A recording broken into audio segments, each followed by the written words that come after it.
আসসালামু আলাইকুম বন্ধুরা, সবাই কেমন আছেন? আপনাদের মাঝে আরেকটি ভিডিও নিয়ে আসলাম।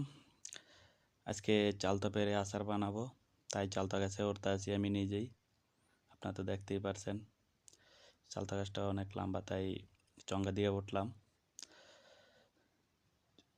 উপরে উঠে চালতা এখন পালালাম, নিচে পারতা আছি।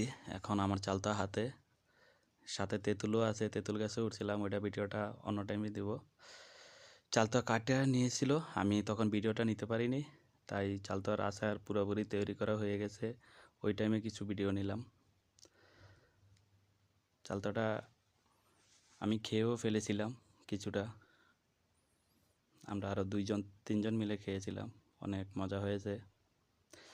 তা আপনারা দেখে কমেন্ট করে সবাই জানাবেন কেমন লাগলো আপনাদের কাছে ভিডিওটা। আশা করি আপনাদেরকে আরও যেন ভালো ভালো ভিডিও দিতে